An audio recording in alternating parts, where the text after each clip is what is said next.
I don't care if you're on lunch break, fix it now, Brandon barked, slapping a printout on my desk like he was delivering the 10 Commandments. It was the third time this month he'd summoned me mid-bite to clean up a payroll mess from his wife Sydney, a social media coordinator whose main talent seemed to be screwing up timesheets and quoting Tony Robbins unironically.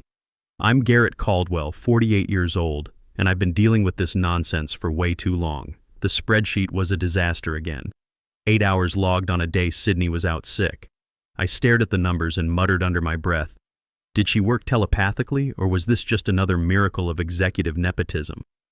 Brandon didn't wait for a reply. He never did. He strutted off like he'd just delivered a keynote at some tech startup, leaving the scent of overpriced cologne and entitlement in his wake.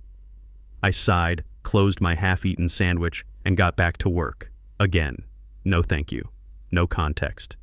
Just that simmering, unspoken expectation that Garrett will handle it. He always does. You know what really gets me? In the Navy, if someone screwed up this bad, they'd be scrubbing decks until they learned proper accountability.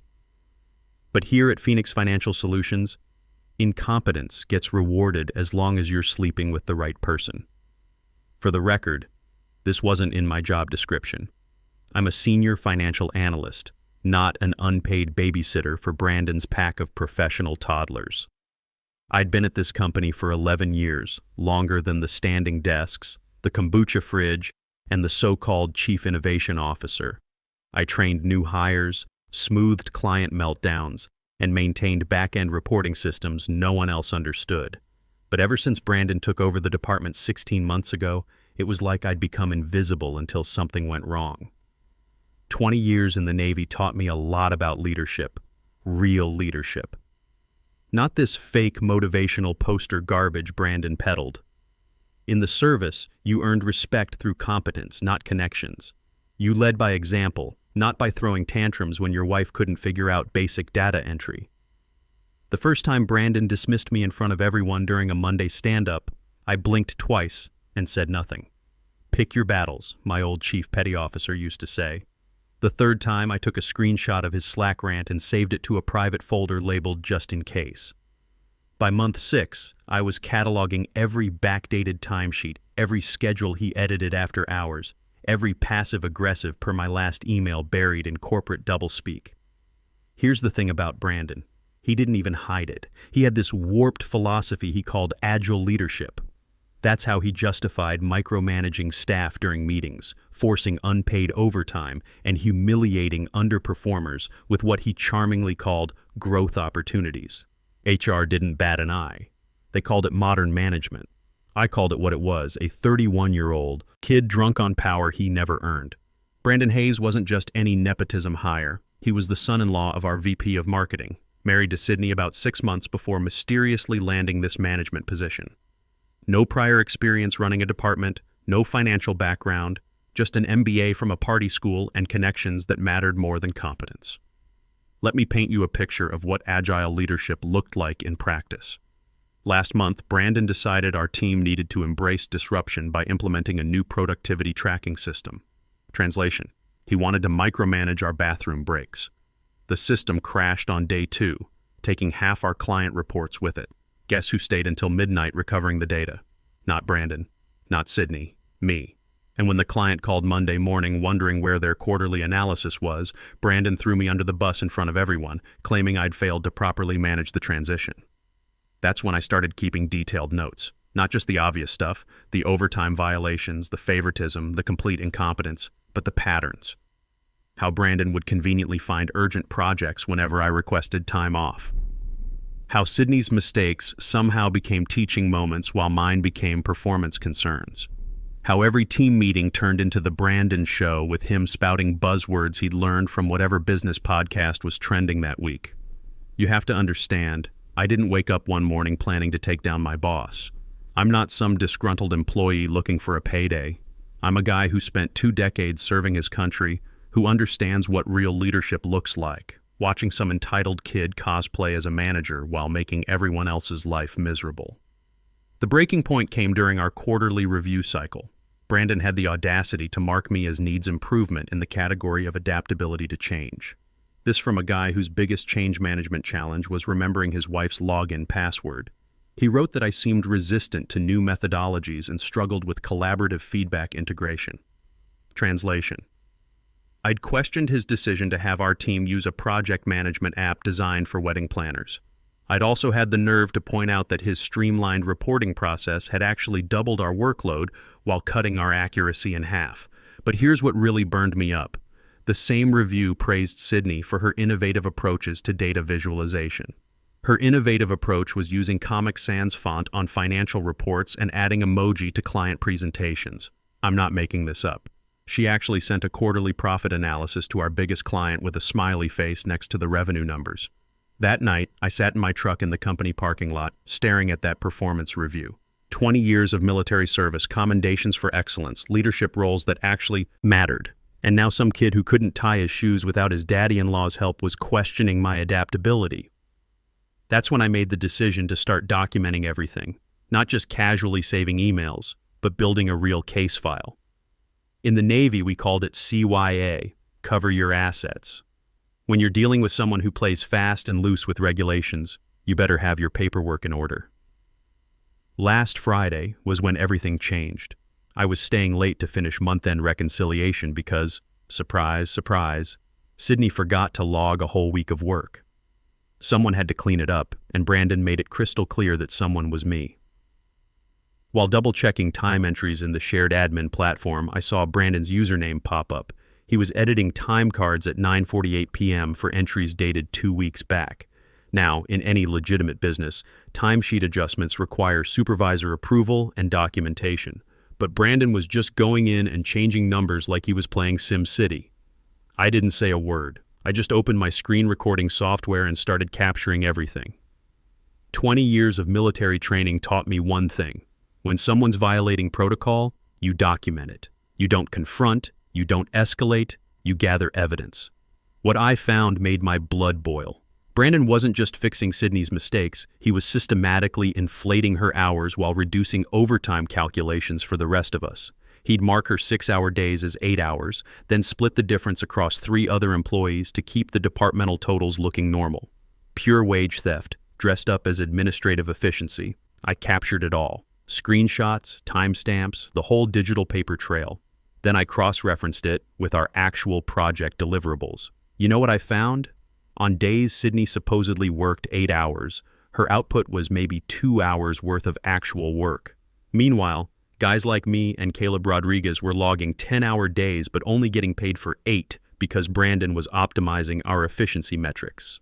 The next morning, I walked in early, my armor of caffeine and military-trained patience fully loaded.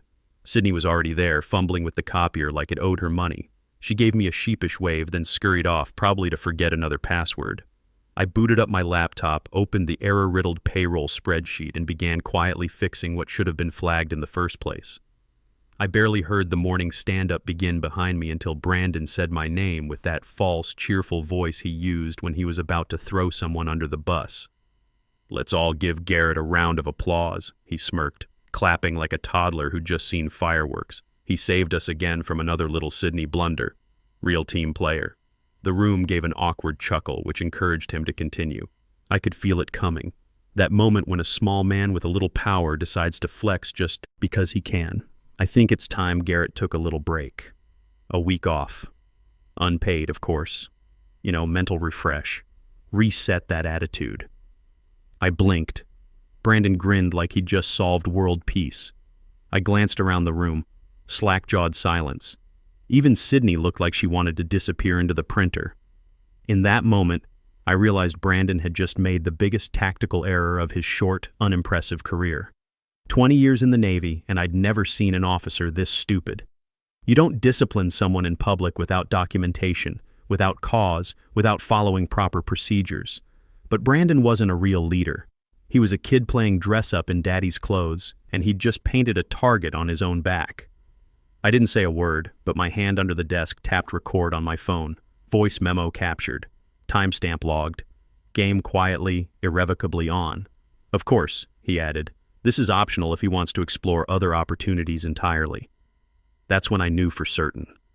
This wasn't about performance or attitude or any of the corporate buzzwords Brandon loved to throw around. This was retaliation, pure and simple.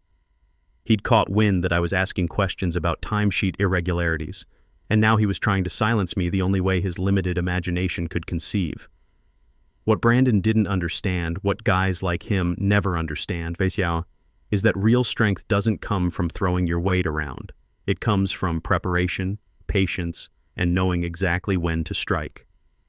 He thought he was disciplining a problem employee.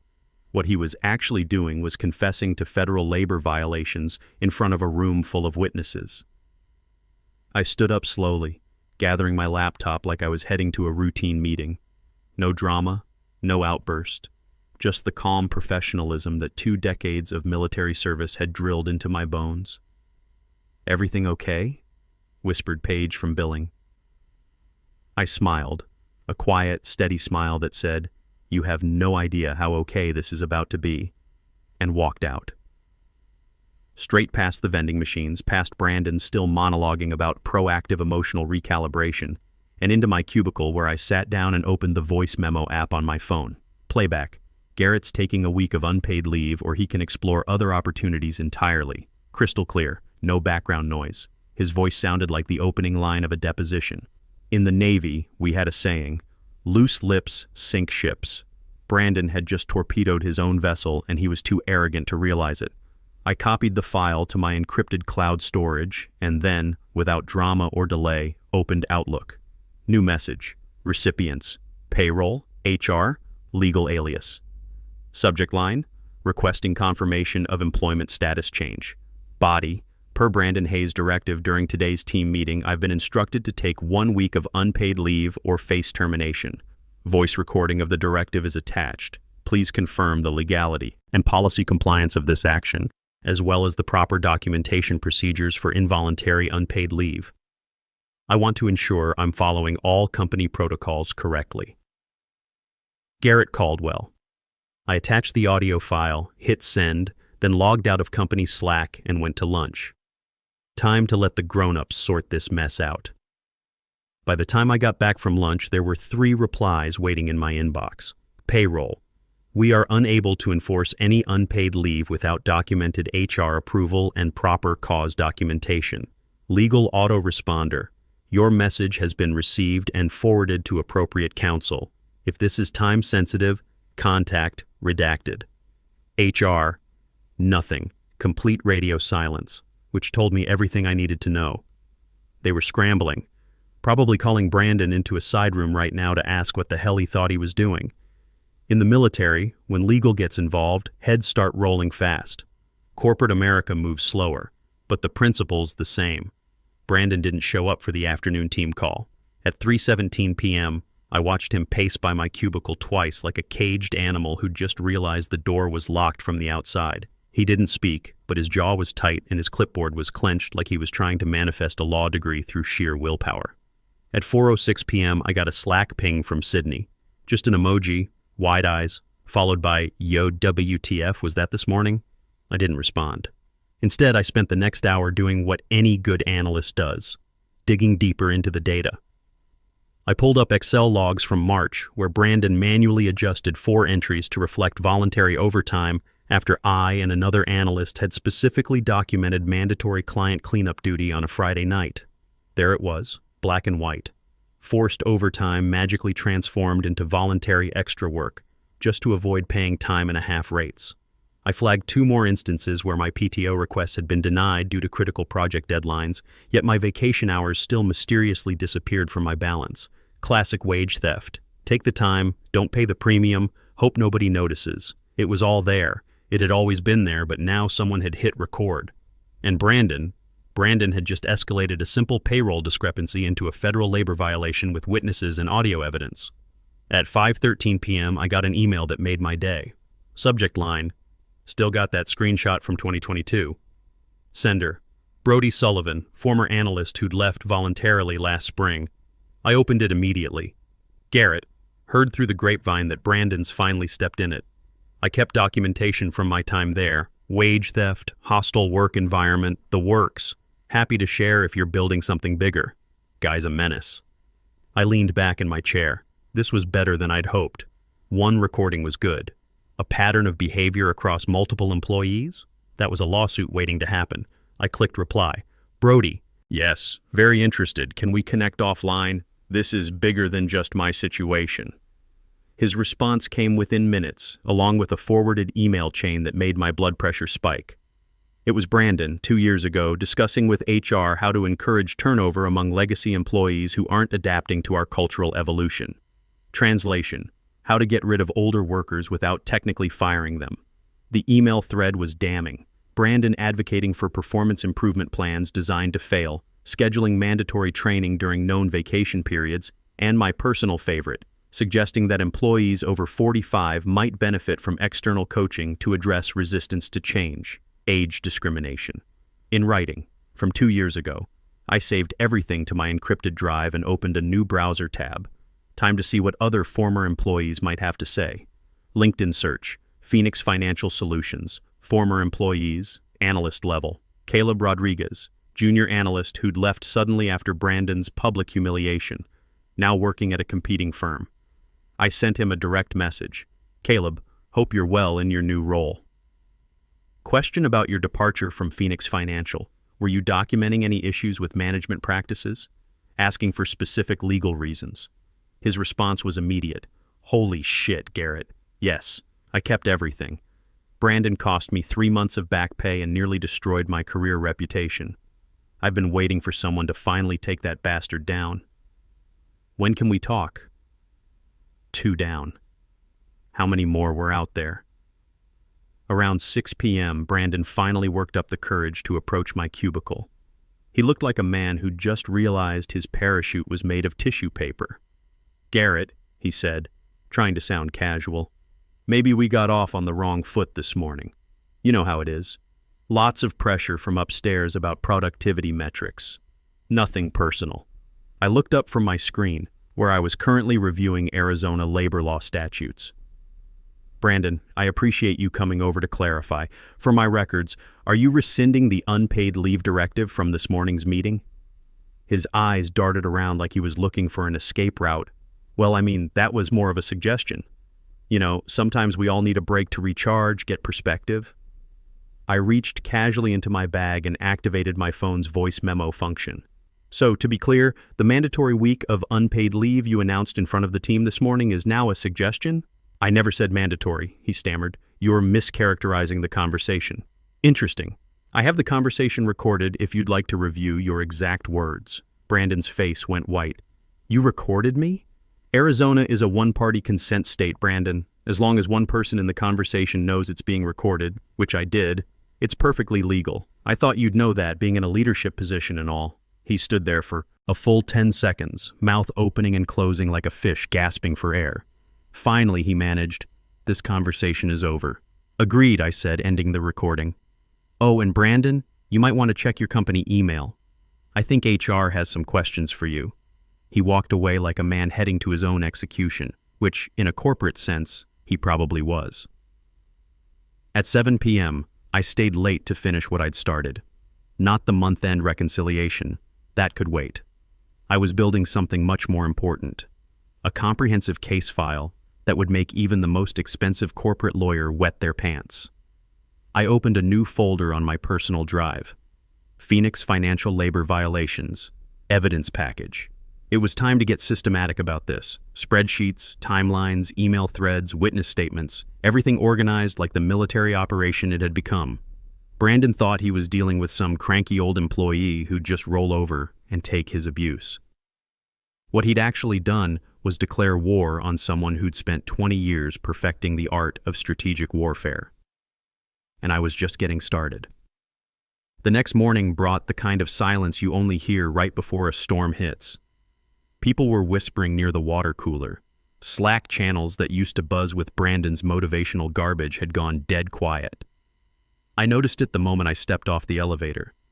That electric tension when everyone knows something big is about to go down.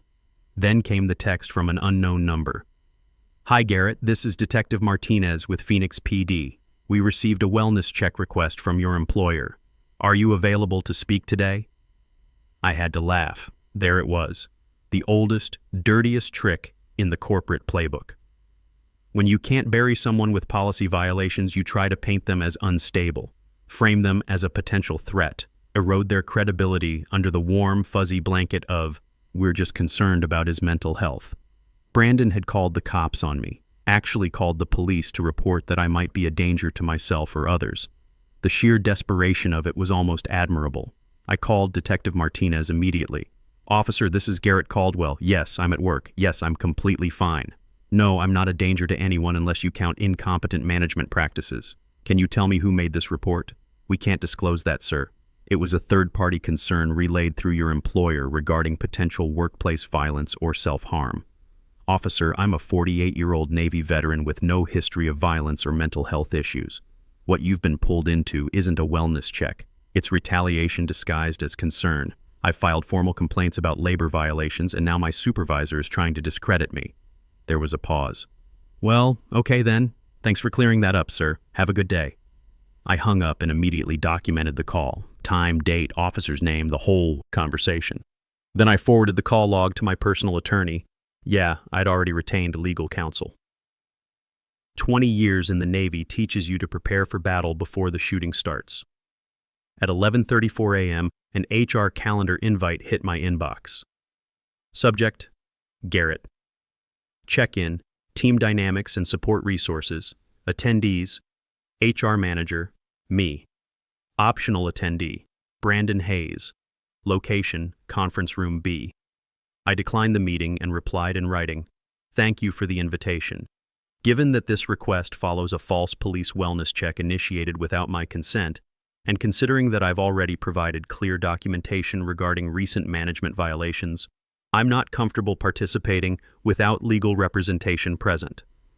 Please forward any concerns to my attorney copied here." I CC'd my lawyer on the response. Her name was Patricia Williams, and she specialized in employment law. First consultation had cost me $300. By the end of this mess, it would be the best money I'd ever spent. The HR response came within 20 minutes. "Understood. We'll postpone pending further discussion. Please take whatever time you need." Translation: "We saw the cliff edge and we're backing up real slow." Brandon didn't come out of his office all day. At 4:17 p.m., I passed him in the hallway. His eyes were wild behind his designer glasses. He opened his mouth like he might say something, probably some last-ditch attempt at reconciliation, but I didn't stop. Just walked past him with the full weight of my quiet determination wrapped in professionalism. By Wednesday, the investigation was in full swing. I'd submitted my formal complaint to the Arizona Department of Labor, complete with audio recordings, email threads, witness statements from Brody and Caleb, and a timeline of violations stretching back over 2 years. The labor board moved fast. Within a week, they'd interviewed 6 current and former employees. Turns out Brandon's little empire of incompetence had left quite a trail. Unpaid overtime, manipulated timesheets, age discrimination, retaliation against whistleblowers. The guy had managed to violate just about every employment law on the books. The company's legal team went into full damage control mode. They hired an external auditing firm to review all payroll records for the past 3 years. What they found made their insurance company very nervous. Systematic wage theft affecting dozens of employees. Age-based discrimination in performance reviews and terminations. A culture of retaliation that started at the management level and infected the entire department. Brandon lasted exactly 23 days after my initial complaint. On a Thursday morning, I watched through the conference room glass as the CFO, legal counsel, and HR delivered the news. Brandon's face went through every stage of grief in about 30 seconds. Denial, anger, bargaining, depression, all playing out in real time behind soundproof glass. Security escorted him out that afternoon. No farewell email, no transition period, just gone. Sydney followed 3 days later. Voluntary resignation to pursue other opportunities. They cleaned house fast once the lawyers started talking settlement numbers. The final settlement took 4 months to negotiate, $435,000 split between back wages, penalties, and damages. My share was $127,000. Not bad for a guy who just wanted to eat his sandwich in peace. But the real victory wasn't the money. It was watching a broken system finally work the way it was supposed to. Brandon thought he could bully his way through a career, trading on connections instead of competence. He learned the hard way that some fights aren't worth picking. I used my settlement money to start operational compliance consulting, helping companies avoid the exact legal nightmare Brandon had created. My tagline: experience isn't obsolete, incompetence is. 6 months later, Phoenix Financial Solutions implemented new management training, anonymous reporting systems, and regular compliance audits. They asked me to stay on as a senior advisor. I declined. I had better things to do than babysit their cleanup operation. Sometimes the best revenge is just doing your job properly and letting idiots hang themselves with their own rope. Brandon handed me that rope on a silver platter. I just made sure it was strong enough to hold the weight of his arrogance. Justice isn't always swift, but when it comes, it's thorough. And sometimes, if you're patient enough and smart enough, you get to watch the whole thing unfold from the front row.